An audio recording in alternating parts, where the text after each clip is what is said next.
Ready to learn how you can overcome subconscious barriers to success?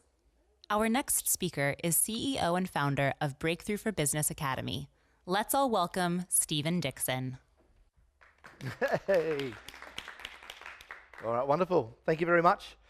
I appreciate you guys sort of spending the time to come and spend the next 45 minutes with me.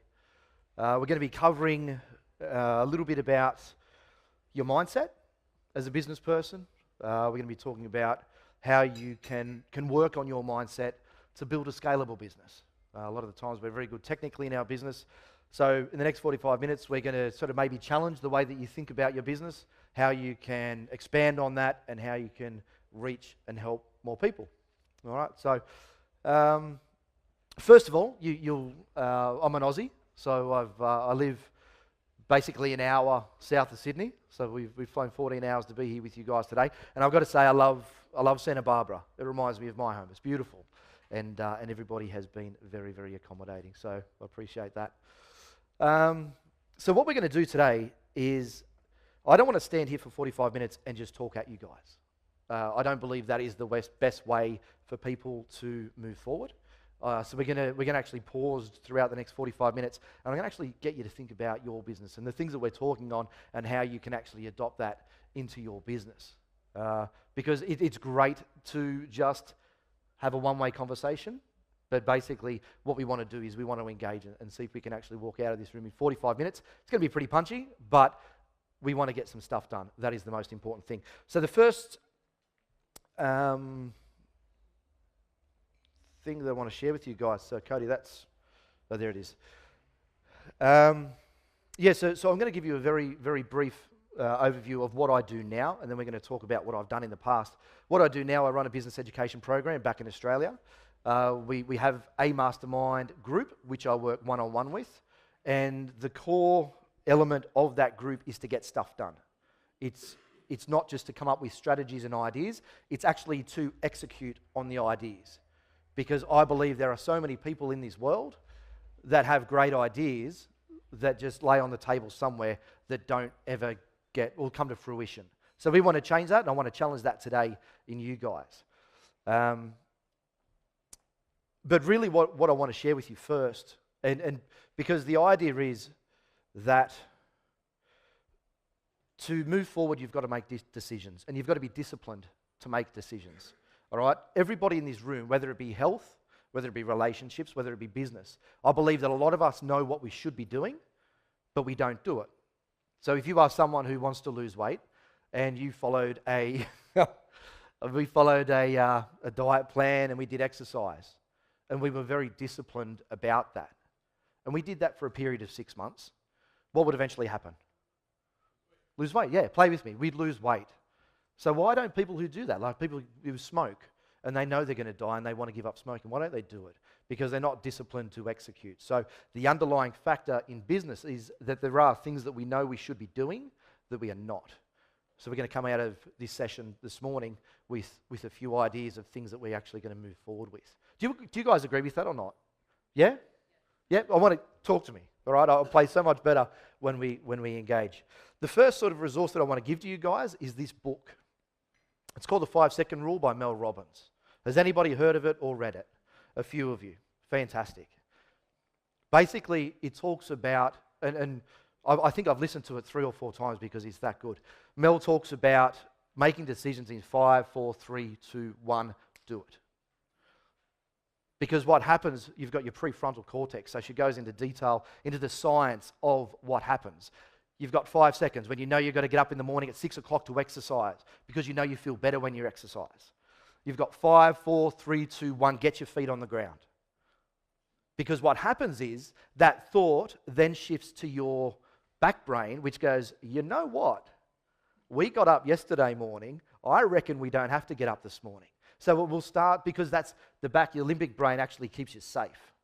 And so it will actually start to rationalize all the things that will keep you comfortable and will not take you out of your comfort zone. So this is a fantastic book. I recommend, I got it on Audible. I recommend that everybody gets it, because the core basis of what happens in business happens around the ability to make decisions. and then the ability to act on those the decisions, to have the discipline to do it. All right, and what I want to do now, I want to share a little bit about my journey, because I shared with you now that I run a business education program, but why do I have the credentials to be able to talk to people about business? So I'll share with you a story. It was the 10th of January, 2006. And I was sitting in a bus stop in Nandi, which is in Fiji. And I was looking for the sign. I was looking for a sign that said rock bottom, because that is where I was. I had all these Fijian people around me. I was in a foreign country. I had my suit on, and I could feel the sweat just dripping down my back. And the truth be known, I was about to break into tears. I could feel the tears welling up in my eyes. Because basically, I had gone to Fiji to set up a relationship because I had a sportswear business. And I'd only had it for 4 years. And for us to differentiate ourselves in the sportswear industry, we started to custom design our own products. For us to do that, we had to align ourselves with different factories. Initially, we started going over to China, but it wasn't working. So I had to find a solution. The challenge was, at that stage, I was in my business by myself. So I would leave Sydney on Sunday afternoon. I'd fly to Fiji, get there Sunday night. I would have 1 day in Fiji to set up those relationships, and then I had to be back on the plane on Tuesday to open up the shop again at lunchtime. So it was a short space of time, and I didn't have a lot of money. So I had to make it work. This was the 4th time I'd been there, and my whole concept was, I will develop relationships with factories there, and I will decide who I will do business with. Challenge was, we didn't have a lot of volume. So we were a newish business. We had what I thought was a lot for an Australian business, but in the big scheme of things, it wasn't. So the 4th time there, I was going to decide. I had the 3 meetings in the morning. 9 o'clock, 10 o'clock, 11 o'clock. And I was so confident. I'm the man. I'm in control. First meeting. Sorry, Stephen, we don't want to deal with you. You're not big enough. You don't have enough scale or volume. Right. Whatever. Doesn't matter. Next meeting. Same thing. Sorry, Stephen, you don't have enough volume. What? This was my thing. And all of a sudden, I realised that I went into the 3rd meeting and I dreaded it. And I think they could see that I was a little bit more desperate. And they said the same thing. Sorry, Stephen, you are not big enough. We cannot deal with you. I'm like, oh my God, what are you talking about? This is my business. You know, I'm by myself in my business. I didn't have a lot of room to move as far as things going wrong or things not happening the way I wanted to. I don't know if that's where you've been in your business at some stage, but I didn't have a lot of room to move. So that's where I was, and that's when I was sitting in that bus stop in Nandi, going, oh my God, what has happened? I can't believe it. And that's where, you know, I'm looking at this just across the street, and I'm going, my God, this is horrible. And I've got a tattoo, and that says, never give up, I think. That's what the lady said. But true story, I sat there, and Fijian people are very big, so I had all these big people around me, and I couldn't have been any more vulnerable than I was in that moment. Just about to burst into tears, and I lifted my hand up just to cover my face, and I just saw the top of the tattoo there that says, never give up. The challenge in business is when our back's against the wall, this is when we got to step up. So I thought, these aren't the exact words, bugger it. Not the exact words. So bugger it. This is not how it's going to roll. This is not how we're going to roll. Took my jacket off and I walked down the street and I said, I'm going to start my own factory. This is not the way it's going to end. I've got 2 choices right now. I get on that plane tomorrow morning And I go and work in a service station because I wasn't a smart bloke. You know, I was in the bottom quarter. So I was in the bottom half at school that made the top half good, right? So I wasn't good at that. I was good at basketball and soccer, but I mean, it wasn't that good that I could ever make a professional career out of it. So literally, if I got that back on that plane and I didn't have a solution, I would have to go and work in a petrol station or whatever, but I had to make a decision. I had to move. So I'm going to start my own factory. I took my jacket off and I walked down the street and I got in the first cab that I saw. And my afternoon went something like 12 o'clock. That was the time I made the decision. 1 o'clock, I bought 7 second-hand machines. They were old. The guy charged me like 4 times more than what I was supposed to pay. But whatever. We had a very short space of time. There was nothing else. I had to get on that plane Tuesday morning. The next day, I had to be on that plane. So I bought 7 machines. 1 o'clock. 2 o'clock, bought 7 rolls of fabric. Such a small amount of fabric. We ended up having, over $250,000 worth of fabric on our floor at the end, and all I could afford was 7. So I bought the machines, I bought the fabric. I didn't have any staff. What am I going to do? I can't just have a factory with no staff. And so I asked my contacts there, can you help me? I need people to run my factory. And they're going, you're going to start your own factory? I'm going, yes, I am. So determined, and nobody would ever change my mind. But who was I? I was 29 years old. I had no experience. But when you are that determined to do something, people around you will try and keep you safe because that's what they're there for. Your family and friends are there to keep you safe. When you are that determined to do something, you just need to do it because you cannot live your life on other people's terms. You need to get on with it.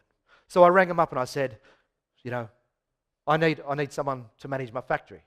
So I need a factory manager. And I said, you know anyone? Yes, they gave me someone's number. I rang her up and I said, hey, my name's Stephen Dixon. I'm going to open a factory here in Fiji. Do you want to come and work for me? And she said, yeah, sure. She was unemployed.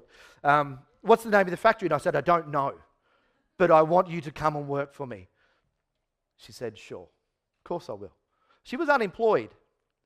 Now, I'm pretty sure if you go and read all the HR books, when you employ someone, I'm pretty sure you don't do it that way. You don't go and find the first unemployed people because she's unemployed for a reason. So it wasn't a real good fit. But anyway, she was perfect. I had my first staff member. And I said, we need 2 other people. We need someone to make the garments for us. Do you know anyone? Yeah. They were unemployed as well. So I got 3 people.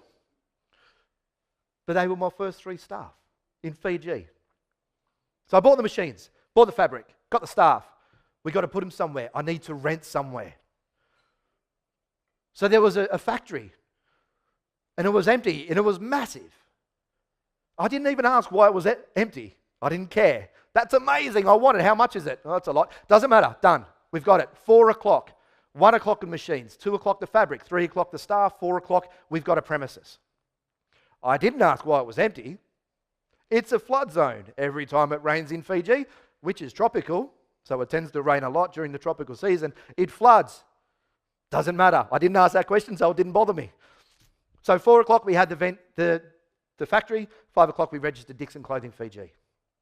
I sat back in my little room, which was opposite the airport, the cheapest little room in Fiji, and I've gone, oh my God, what have I done? You know what?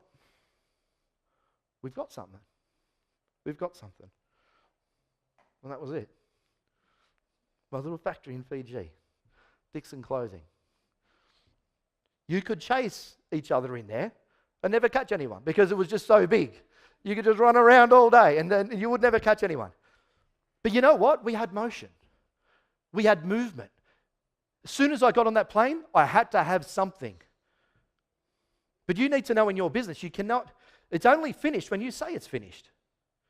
And right at that stage, my back was against the wall. And when your back is against the wall, that's sometimes when we do our best work because we come out swinging and we fight. And if you have the mindset, you never give up.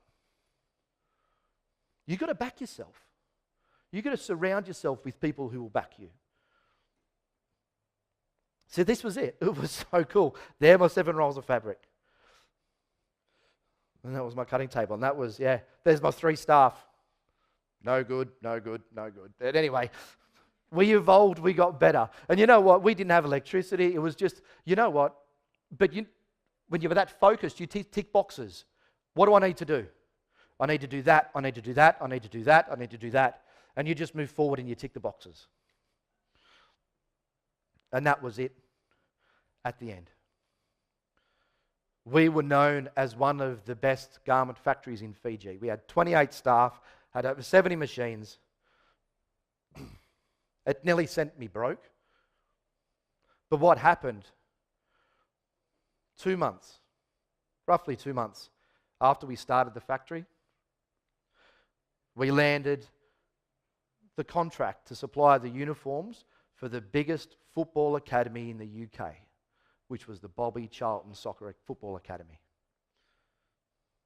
And this was the reason we got it, because we could control the manufacturing. That saved me. I didn't know it was going to happen.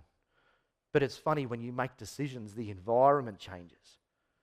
You have those moments which Mel Robbins would go 5, 4, 3, 2, 1. Make a decision. I didn't know about that book back then. I called them not the bugger at moments, there's another word, but the bugger at moments. And you're going to have them in your life where you're going to go, bugger it, I'm just going to do it. I don't know where it's going to go. It's like you're standing at a crossroads. You know where that path goes. You've done that. You make a different decision and you go right instead of left because you've gone left all the time, because sometimes that's where it's safe. And you keep going left and you keep getting the same results. I'm going to suggest that maybe, just maybe, it's time to make a different decision. Because we only get one life, don't we? And we're going to go out swinging. Do you agree? Yeah. Who loves business here? Put your hands up. Who loves business? Put your hand up. Everybody put your hand up. Let's play, all right? That's the serious part of the talk. But I want to share that story with you guys because it's important.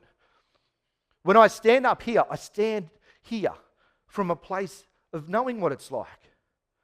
My wife's not here, but she's amazing. I hold her right up here. She is my queen. And I can tell you on 3 different occasions, where she's sat next to me on my bed, I'm in tears and I've gone, oh my God. And she's put her arm around me and said, Stephen, get up. If it was easy, everyone would do it. God damn it, she's always right. You know what I mean? She's amazing. But if it was easy, what we do, when we break new ground, when we turn right, because everybody's turning left, aren't they? Playing it safe, doing what they've always done. I want you to expand your thinking. If you get anything out of today, I want you to expand the way you think. Because we solve problems in our business, and we can either solve them for a room for you good people, or we can solve them for a world of people who are also good, but just not in this room. Yeah? Cool. So what's your big idea? I want you to expand the way you think. Okay? We all have a business. We all have that thing like a niche or an avatar who we solve their problem. But I want you to think about, what's the big problem? What's the big problem you solve? And I'm not sure if you guys have seen this model before, but in the past, you've got speed, you've got quality, and you've got price. Pick 2. You can't have 3. If you want something quickly, and you want it to be quality, you're going to have to pay for it. If you want it to be quality, you want it to be cheap, then you're going to have to wait. And if you want something quickly at a cheap price, then the quality is going to be a little bit not so good. That's how the model was in the past. Has everybody seen that before? It's a really cool model. And it made sense. Because it was convenient. Makes sense. Speed and price, that's convenient. Speed and quality, that's efficient. And then price and quality, well, that makes sense. The way we do business now, though, it's changed. Because not only do everybody we want all 3 now. This is the digital world. This is the way we roll. Not only do they want all 3, it's changed. The one that's in there now is access. We want it to be accessible to us because everything now sits in these little devices. It's crazy. How good Siri though? Just saying. How good Siri? I could be the dumbest bloke in the world and just ask Siri and I've got all the answers. All right, and I've got 3 beautiful kids, 10, 8 and 5, Amelia, Isaac and Ruby. 3 little rock stars. And I say to them, just be good at solving problems. Because everybody's got the answers now. Don't you leave. Don't you leave. What did I do?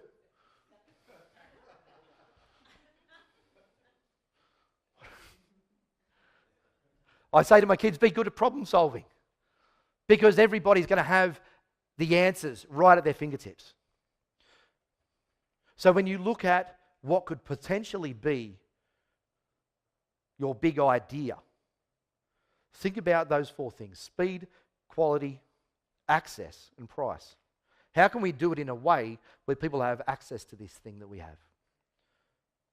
And really, it's all about building what I would like to call a digital asset.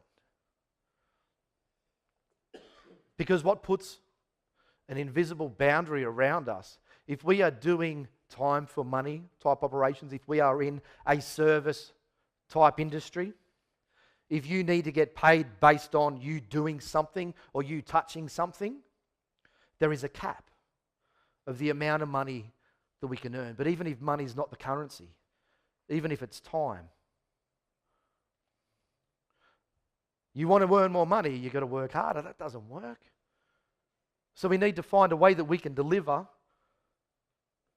the vehicle. The vehicle is the digital asset. How can we deliver value to more people without it putting a burden on our time? That is the big question. Does anybody in this room think that they can't do it, to build a digital asset to what they do? Because if you've got that thought right now, I don't want to tell you you're wrong because I don't know. But I just want to think, I want you to ask yourself, what if? What if it was possible? Because if you're finding it difficult right now to come up with a solution that is an online delivery model, that's good. Because everybody else in your industry is probably having the same issue, that they can't figure it out either. So I want to talk about the big 3. And the big 3, that's not revolutionary. All right, who's your target market? What problem do you solve? And how do you do it differently? Can everybody, you know what, can we just take 1 minute to have a look at that? Who's your target market? What problem do you solve? And how do you do it differently? Can we just play the music for like 2 minutes, Cody? Because I want to challenge you. I don't want you to come out of here feeling all pumped up and enthusiastic and going, yes, we're going to have a big idea. I want you to get it down on paper. We're going to get some stuff done. All right? Target market, what problem do you solve? How do you do it differently? Good Aussie song. Job.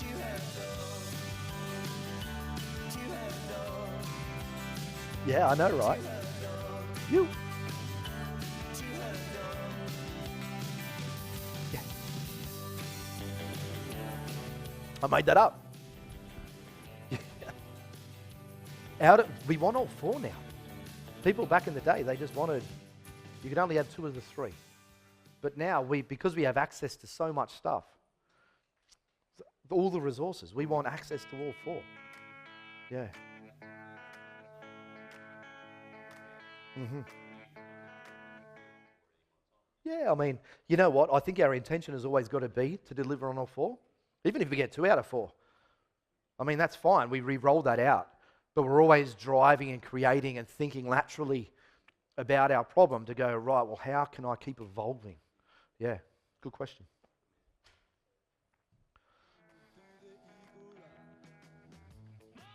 So Alexandria, are you ready? Alexandria has been at Ontrapalooza for 2 weeks and she's going to run the mic. All right, anybody want to share? Just quickly. Matt. Yep, sorry, Alexandria, this is like a job, so you can't. Who's your target market? Okay, so, okay, it's on. My target market is cash-based aesthetic medicine practices. Brilliant. Yep. What problem do you solve? We solve getting them out of inadequacies of marketing and put time back into their calendar. Right, so you help them with their marketing? Yep. Beautiful. How do you do it differently? Full service and full cycle customer retention, sales, and delivery of profit. Brilliant. Right. Can you think of a way that you can do this? And we've had a conversation about this I'm already. cheating, that's why. Yeah, I know, this is great. Matt and I have already had a conversation, so this is brilliant. You've got the digital delivery of what you do, right? Correct. Yeah, you've been working on it or had the idea for how long? 2 years. Only 2 years? Well, for this specific market. Yeah. So we need to get cracking, don't we? Yeah. Yeah. And you've got all that data, all that information, all that content. Because we have lots of content. And I think you guys, if we put a cap on our delivery model, that means we can't help as many people as what we should be able to. So that's why it's important. Because you're smart at what you do. We've already had a good conversation about this. How do we help more people? That's the question. You know, our money comes because we help more people. But you know what? If you got up every morning not thinking about, how do I make more money? And reframe it in your mind as go, how do I help more people? Brilliant. Thank you, Matt. Anybody else want to share? Yes. Alexandria, you are nailing it as well. Good job. Sorry, what was your name? My name is Joe Nicasio. Nice to meet you, sir. Yeah, so my target market is bright people who are employed and they want to start their own business. So someone who's employed, got a great idea, wants to start their own business. They might not have the great idea. Okay.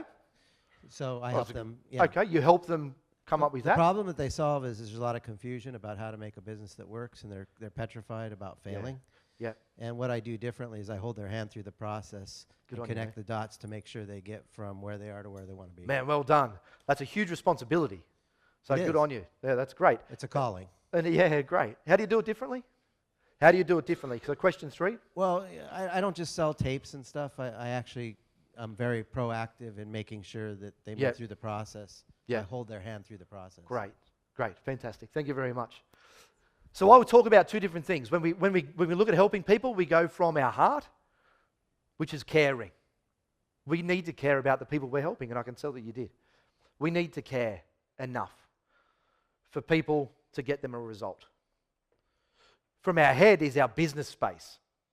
That's where we need to turn that idea and that caring. It has to be in a revenue model that works, that makes us money, because we can't help anybody if we're broke, right? So we need to manage our head and our heart. All right, so thanks for sharing, guys. So we look at the five ones that I always look at: Airbnb, Amazon, Uber, Facebook, and Netflix. All right, they're the disruptors in the market. All right, you go back 10 years, you wanted to book a hotel, right? Now you go to Airbnb. All right, they've totally disrupted the market. Shopping centers, Amazon have just taken a huge chunk. We've got retailers in Australia that just don't know what to do. Right? They are, yeah, right, Harvey Norman. We've got some, yeah, poor thing. We've got a very big retailer over in Australia called Harvey Norman, and they've just dominated. They've had domain. It's like they had 3 massive retail outlets, which have just dominated the market for so long. And then all of a sudden, this thing called the internet come, and they went, don't need that. We're crushing it. And you know what? You ever stood, you see those movies, right? And they're either, people are standing in this movie and they're in front of a train, or they can see a tidal wave coming and they're standing there like this. And then you start yelling at the TV, dude, you best get going. You are going to get rolled. And they stand there and go, right, that looks like is that a big wave? It's moving closer. And they're just standing there and you're like, get moving. This was, I think, the prime example was Harvey Norman back home. They could see the tidal wave coming, which is the internet, which is Amazon. And they didn't react. They just stood there looking at it. And it's just wiping them out now. We've got Amazon in Australia now. It's only like 10 years later, whatever. We'll get traffic lights soon as well. That's exciting. Hey? Can always take the piss out of Australia. But we're evolving. We're getting there. You know what, as a nation. That's, you know what, when you talk about my mission is to help us, all Australian businesses adopt online technology. That's my vision. I had an interview with Landon this morning, and he said, what do you want to be known for? What's your legacy? in 10 years' time? And I say, I want to look back. We've got 2.3 million small businesses in Australia. I want to help them adopt online technology because it's a real issue for us now. These guys, the whole industries are getting disrupted. And what I want you to do, I want you to be part of that disruption. I don't want you to wait until it's too late. If you go, shit, why didn't I do that? Because the opportunity is now, right? Think big, think global. You got a good product, good service, think about how we can roll it out. All right, when you think about what you do, you've got two choices. You've got either a painkiller or a vitamin. It's either a nice to have or a need to have. You've got to think about what your solution is. Because it's a nice to have. Sometimes that's not always something that's going to do as well as what a painkiller is, because a painkiller is you are scratching that itch for someone. You need to identify what is the biggest challenge facing your market right now, and how can I build a scalable solution which encompasses those four things of speed, quality, price, and access. How can I build something that can deliver that solution? You may not come up with the answer right now, but I want to just start the wheels turning. And it's possible. It is possible. When we look at Facebook, we were just talking about Airbnb, classic as well. Two guys sleeping on a floor somewhere or sleeping on a lounge going, this is crap. Every time that big event comes to town, we've got to, prices go up. So let's come up with our own solution. Old mate's got a spare room. Why don't we hire that out? That's an idea. It's one idea. So we think we're miles away, but sometimes we're not. We just need to take action, and we need to have the discipline to cut through with it. So this is how we roll. It's called a 6-step breakthrough model. Now, I love models because it gives us a framework to be able to follow. The idea, once we come up with the concept of the idea, you need to have a plan. And the plan is, well, I'll give you an example. I'm going back to LA on Saturday. I'm going to watch the Lakers play. LeBron, that's big for me. Wicked. I'm staying there till Wednesday, and then I'm going to drive to San Francisco. Okay? So the plan is I'm going to leave LA at, early, and drive to San Francisco. That's the plan. Bang. Versus the Lakers, whatever. It's so good. My wife, she's not here with me, and she said, when are you coming home? And I said, I don't know. I'm not coming home literally until I figure some stuff out. Not with us, like with the business. We've got some exciting things happening, and Palo Alto and some places over there. That's where I want to be.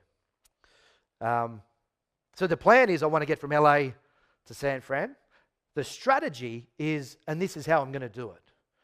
So the plan, we get up in the helicopter, we look down at the overview. And the strategy is more about what roads am I going to take? How am I going to do it?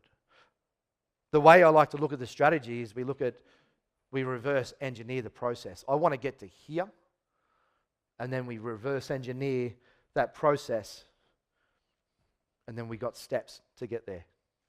So we work our way backwards so that then we can work our way forwards.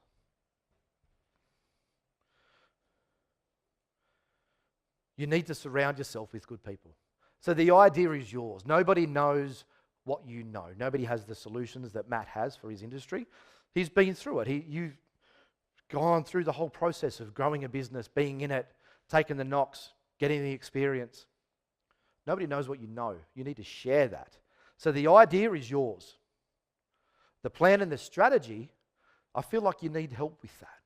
That's where you need to go and talk to someone else. That's what I do with my clients in Australia. You need to talk to someone, say, this is my idea, we need to map this thing out.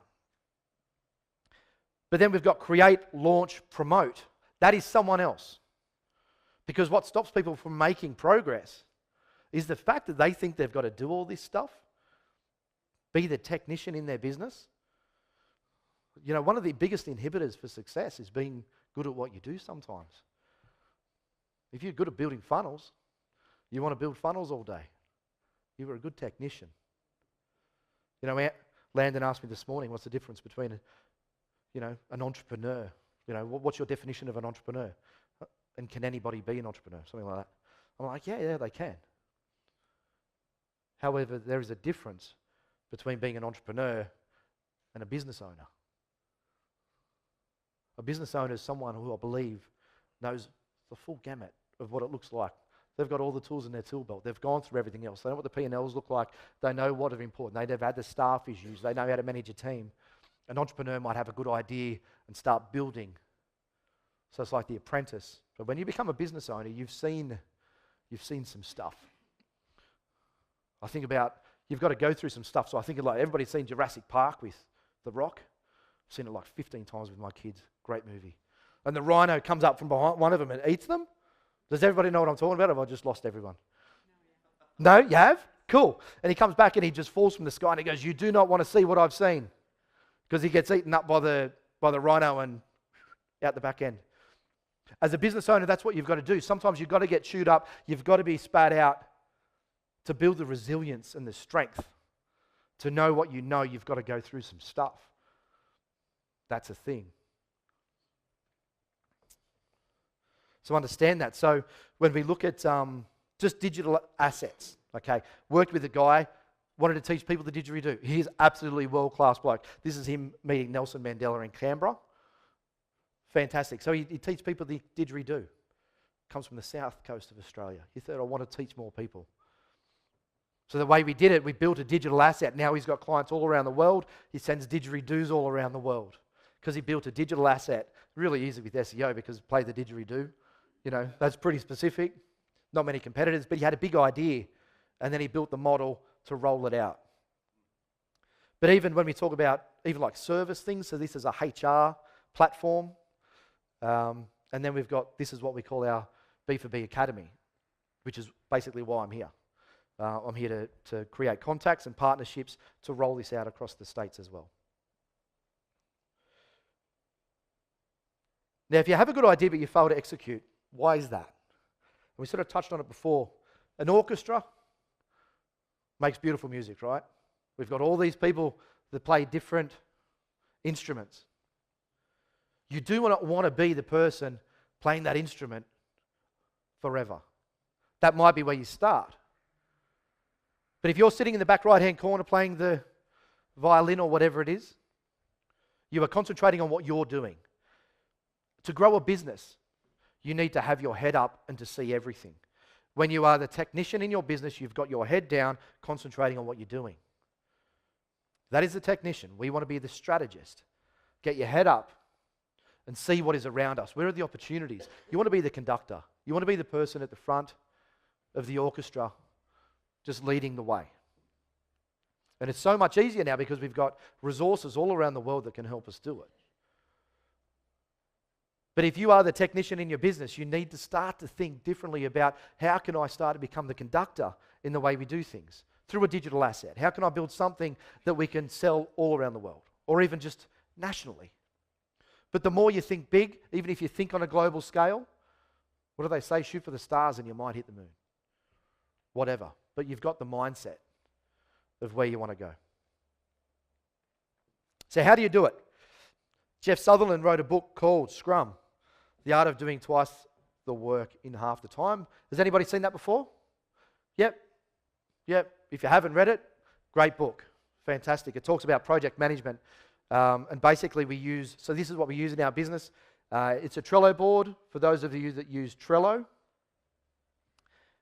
If you can't see that, we've got 5 columns.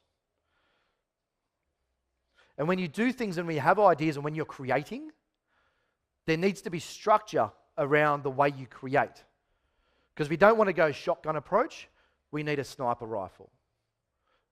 We need to be so focused on what we're trying to achieve. We need to set dates on it. I want this done. I want it done by now. When you start to work with a team, it's important because everybody's relying on each other. Okay, so we've got the first column is a new task. So as you create, as you think of an idea, it goes into new task. I want this done. And you can allocate it to someone. I want this done. If you don't have a team yet, think about, well, how can I start to outsource some of these things? Think bigger. Think broader. So the first column is new task. The second column is task to be done next. So you've got a whole list of ideas, which is in the first column. Task to be done next is when you think of what needs to be done, you go bang. You just move it across. Trello gives you access to do that. It's a fantastic tool. We use it with our team all around the world. And everybody always talks about their Trello board. What does it say on the Trello board? That is our point of reference. If you do not have a system to operate, it's going to be very, very difficult because you can't hold people accountable. There's no systems to it. So we go new task, we go task to be done next. We talk about task being done. What is actually being done by your team at the moment? Or if you don't have a team yet, but you are going to, which I'm hoping everybody's thinking about, what are you doing now? All right, and if it is just you and your team, you need to be disciplined to start this if it is just you. Because when you bring people into your team, you want to be all over this. You want to be proficient at this enough to be able to explain it to your team, and the only way you can do that is by doing it yourself. Okay, so what is the task being done now? When that task is done, it goes to task under revision. Once it's been revised and it's been approved, we go task completed. All right, it's a framework. Business is a little bit complicated, hey? It's challenging, but if we can just concentrate on core areas of our businesses that we can make easier, I think we need to do that. Because there's all that other stuff that is complicated. So this is a really simple framework to move your project forward. So what do you need? This is what we use. These are the tools that we use. So Trello, what I just showed you then. So when we talk about planning, what do you need? Trello, Google Calendar, Lucid Charts, and Dropbox. They're the basic ones. If you guys want access to these slides, I'm more than happy to provide them to you. I'm going to give you access to our B4B Academy. After this, I'm going to give you like a 90-day access to it. And you can just send me a message in there and say, hey man, just flick me those slides. More than happy to do it. It's cool. So Trello, Google Calendar, Lucid Charts, and Dropbox. They are the 4 tools that we use.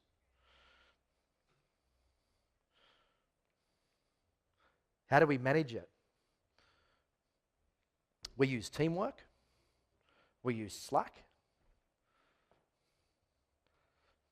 They're great project management tools. Zoom for communication. You know, every morning, without fail, every one of our team around the world have to be online at 11 a.m. to have our Zoom call. Everybody's got to turn the cameras on, because if I'm on that call, I want to see you. I want to see eyeballs. I want to see how you are. If you're telling me you're good, but you're not, and you're sitting differently and your body language is telling me something different, then we'll have a catch-up after the call. Say, hey, just hang around. I just want to have a quick chat with you after the call's finished. And I go, what's up? Where you at? I'm good. Yeah. They hold the space. What's happening? And then you get the truth. And then that's how you build a good team as well. That's how you build trust within your team. All right? You care.